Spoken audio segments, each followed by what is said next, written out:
খেলার জগতে সবথেকে বেশি ভক্ত রয়েছে ফুটবলে। ফুটবল ভালোবাসে না এমন খুব কম মানুষই রয়েছে এবং প্রতিটি দেশেই আমরা দেখতে পাই কোনো না কোনো মুসলিম প্লেয়ার রয়েছে, কিন্তু আমাদের মধ্যে অনেকেই জানে না যে কোন কোন প্লেয়ারগুলো আসলে মুসলিম। তো আজকের এই ভিডিওতে আমরা দেখতে চলেছি বর্তমান বিশ্বের সেরা 10 জন মুসলিম খেলোয়াড়দেরকে, এবং ভিডিওটি সম্পূর্ণ দেখলে আপনারা অবশ্যই বুঝতে পারবেন যে এরা আসলেই মুসলিম খেলোয়াড়। এবং আপনারা যারা ফুটবল প্রেমী রয়েছেন এবং আমার চ্যানেলে নতুন, তারা অবশ্যই সাবস্ক্রাইব করবেন তা আমি জানি।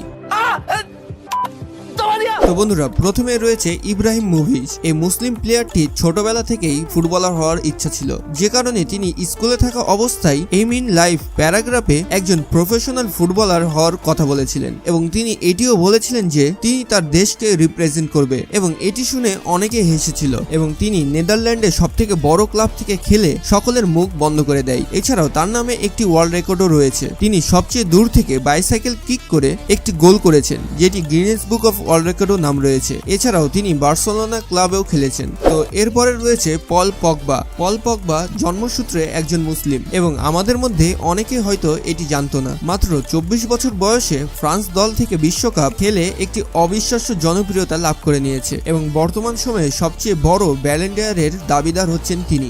এছাড়াও জানলে অবাক হবেন, তিনি একজন মুসলিম খেলোয়াড় এবং মিডফিল্ডার হিসেবে খেলেন, এবং তিনি এক ইন্টারভিউ বলেন যে তিনি ইসলামের সকল বিধিনিষেধ ভালোভাবে পালন করার চেষ্টা করেন। 2007 সালের অন্যতম দামি একজন ফুটবল খেলোয়াড় হিসেবে তিনি ওমরা হজ পালন করেছেন। সেখানে তিনি মক্কা শরীফের সামনে যেয়ে ছবি তোলেন এবং টুইটারে পোস্ট করে নিজের জীবনের সেরা মুহূর্ত হিসেবে জানান। তো বন্ধুরা, এরপরে রয়েছে করিম বেনজামা। রিয়াল মাদ্রিদ এই স্ট্রাইকার একজন মুসলিম ধর্মের অনুসারী। রিয়াল মাদ্রিদ অন্যতম তারকা ফুটবলার হচ্ছেন ইনি। এছাড়াও জানলে খুশি হবেন যে তিনি রোজার দিনেও রোজা রেখে খেলেছেন, এবং সেই ম্যাচটি ছিল তার জন্য অনেক ইম্পর্টেন্ট। এছাড়াও তিনি কখনোই অ্যালকোহল জাতীয় পানি ছুঁয়ে দেখেননি, যেখানে আমরা সকলে জানি যে ম্যাচ জেতার পরে অনেকেই সেলিব্রেট করে, কিন্তু এই ব্যক্তিটি তাদের মতো নয়। তিনি ইসলামের সকল কিছুই মেনে চলেন, কিন্তু একটি ইন্টারভিউয়ে তিনি বলেন যে তিনি মুসলিম বলে ইউরোপের অনেক টুর্নামেন্টে অংশগ্রহণ করতে পারেন না, এবং তিনি জন্মগ্রহণ করেছেন 1987 সালে, এবং সেই হিসেবে তার বর্তমান বয়স হচ্ছে 34 বছর। তো বন্ধুরা, এরপরে রয়েছে নিকোলাস অ্যানেমিকা। তো বন্ধুরা, এই ফুটবল প্লেয়ারটি জন্মগ্রহণ করেছে 1979 সালে, এবং সেই হিসেবে তার বর্তমান বয়স হচ্ছে 43 বছর। এছাড়াও তিনি একজন ফ্রান্সের বাসিন্দা। ফ্রান্সের ইতিহাসে অন্যতম মেধাবী স্ট্রাইকার হচ্ছেন ইনি। তো বন্ধুরা, নিকোলাস 16 বছর বয়সে ইসলাম ধর্ম গ্রহণ করে। আগে তিনি খ্রিস্টান ধর্ম পালন করতেন, এবং মজার বিষয়টি হচ্ছে তিনি 1994 সালে তার নাম পরিবর্তন করে আব্দুল সালাম বেলাল রাখেন। তিনি বলেন, আমি আল্লাহর সাথে আমার সম্পর্ক প্রত্যেকটা সময় অনুভব করি। তিনি আমার জীবন আলোকিত করেছেন, আর আমি একজন মুসলিম হিসেবে গর্বিত। আর ইসলাম হচ্ছে শান্তির ধর্ম, এবং আমি অনেক কিছু ইসলাম থেকে শিখেছি। তো বন্ধুরা, এরপরে রয়েছে এরিক আবিদাল। তো বন্ধুরা, এই ব্যক্তিটিকে আপনারা সত্যিকারের যোদ্ধা বলতে পারেন, আর তার সম্পূর্ণ নাম হচ্ছে এরিক সিলভার আবিদাল। তিনি একজন ফ্রান্সের বাসিন্দা, এবং তার উচ্চতা হচ্ছে 6 ফুট 1 ইঞ্চি, এবং তিনি যখন ফুটবল নিয়ে দৌড়ায় তখন তাকে উইথাউট ফুটবল নিয়েও কেউ ধরতে পারে না। কিন্তু আপনারা জানলে অবাক হবেন, তিনি ডিফেন্স খেলে থাকেন। এছাড়াও জানলে অবাক হবেন যে তিনি ক্যান্সারের মতো রোগকে মেরে ফেলে আবার ন্যাশনাল টিমের হয়ে খেলেছেন, এবং এই ব্যক্তিটি জন্ম থেকে মুসলিম নয়। তিনি একজন অ্যাথলেটিক্স প্লেয়ারকে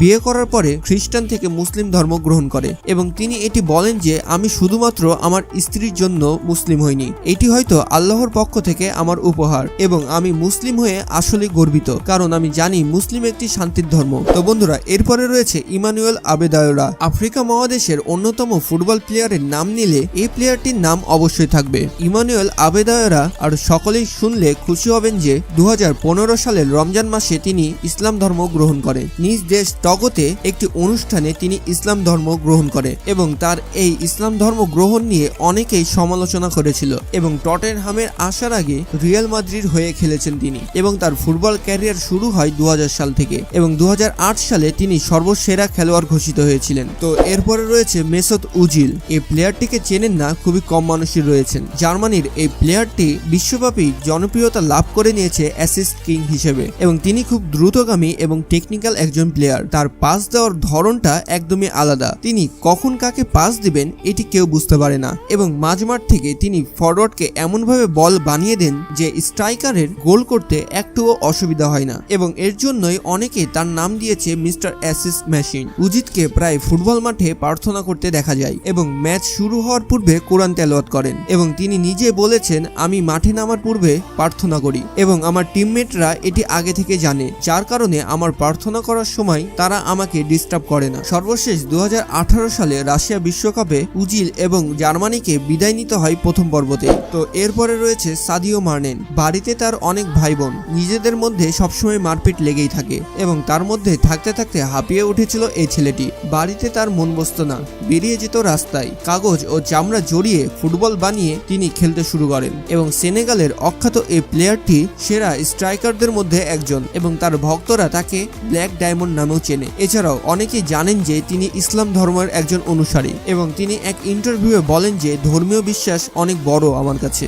এবং আমি ইসলামের সকল বিধিবিধান মেনে চলি এবং 5 ওয়াক্ত নামাজও পড়ি এবং ফুটবলের সাথে ইসলামের কোনো বিরোধ নেই, তাই আমি ফুটবলকেও ভালোবাসি এবং আমার পিতামাতা গর্বিত আমি একজন ফুটবলার। এবং আপনারা জানলে অবাক হবেন যে তার বাবা একজন মসজিদের ইমাম ছিলেন এবং তিনি 2 মিনিট 56 সেকেন্ডে 3টি গোল করে মানে একটি হ্যাটট্রিক করে একটি অবিশ্বাস্য ওয়ার্ল্ড রেকর্ড তৈরি করে, যেটি আজও ইংলিশ প্রিমিয়ার লিগে দ্রুততম হ্যাটট্রিকের রেকর্ড রয়েছে। তো এরপরে রয়েছে জিনেদিন জিদান। সর্বকালের সেরা ফুটবলারদের নাম নিলে জিনেদিন জিদানের নাম অবশ্যই থাকবে। তিনি তার ফুটবল ক্যারিয়ার শেষ করার পরে তিনি এখন বর্তমানে একজন কোচ হিসেবে দায়িত্ব পালন করছেন। রিয়াল মাদ্রিদের কোচ হিসেবে তিনি টানা 3টি চ্যাম্পিয়নশিপ জিতেছেন। এই ফ্রেঞ্চ মুসলিম খেলোয়াড়টি তার ধর্ম বিষয়ে কিছু বলেন না, কিন্তু তিনি আসলে একজন মুসলিম প্লেয়ার এবং তিনি ব্যক্তিগত বিষয়ে খুব কম কথা বলেন। 1998 সালে ওয়ার্ল্ড কাপের ফাইনালে তিনি ব্রাজিলের বিপক্ষে একটি গোল করেন এবং চ্যাম্পিয়ন হন এবং এটি ছিল প্রথম মুসলিম হিসেবে ওয়ার্ল্ড কাপের ফাইনালে গোল করা। তো এরপরে রয়েছে মারওয়ানি ফেলানি এবং এই ব্যক্তিটি জন্ম থেকে একজন মুসলিম। তিনি একজন মুসলিম পরিবারে জন্মগ্রহণ করেছিলেন এবং তার মা মরক্কোর অধিবাসী ছিলেন এবং জাতীয় দলের হয়ে ফেলাইনি 14 বছর খেলেছেন। তিনি হাইটে 6 ফুট 3 ইঞ্চি এবং তিনি যখন দৌড়ান তাকে ধরার জন্য কেউ থাকে না, কিন্তু বর্তমানে তিনি অনেক সমস্যার মধ্যে রয়েছেন, যার কারণে তাকে আর ফুটবল খেলতে দেখা যায় না। আর তার ফুটবল ক্যারিয়ারে রয়েছে মাত্র 5টি বছর। তাকে এই 5টি বছরের মধ্যে কিছু করতে হবে। হয়তো আমরা তাকে এবার কাতার বিশ্বকাপেও দেখতে পারি। মাত্র 30 বছর বয়সে তিনি 80টি ম্যাচ খেলে 20টিরও বেশি গোল করেছেন এবং এই পর্যন্ত তিনি 2টি বিশ্বকাপ খেলেছেন। তো বন্ধুরা, আজকের এই ভিডিওটি কেমন লাগলো এবং আপনার ফেভারিট মুসলিম প্লেয়ার কে তা আমাদের কমেন্ট বক্সে জানাতে ভুলবেন না কিন্তু। এবং আমি যদি কোনো প্লেয়ারের নাম না নিয়ে থাকি সেটিও আমাদের কমেন্ট বক্সে অবশ্যই জানাতে পারবেন এবং কোনো ভুল ত্রুটি হলে অবশ্যই ক্ষমা দৃষ্টিতে দেখবেন। এবং ফুটবল নিয়ে আপনারা কি কি ভিডিও দেখতে চান সেটিও আমাদের কমেন্ট বক্সে জানাতে পারেন। আমরা যথেষ্ট চেষ্টা করব আপনার জন্য সেই ভিডিওটি তৈরি করার। তো সকলে ভালো থাকবেন, সুস্থ থাকবেন, বেশি বেশি আল্লাহর ইবাদত করতে থাকবেন। আমার ভিডিও শেয়ার এবং লাইক করতে ভুলবেন না কিন্তু। দেখা হচ্ছে পরবর্তী আরো একটি নতুন ভিডিওতে। আল্লাহ হাফেজ।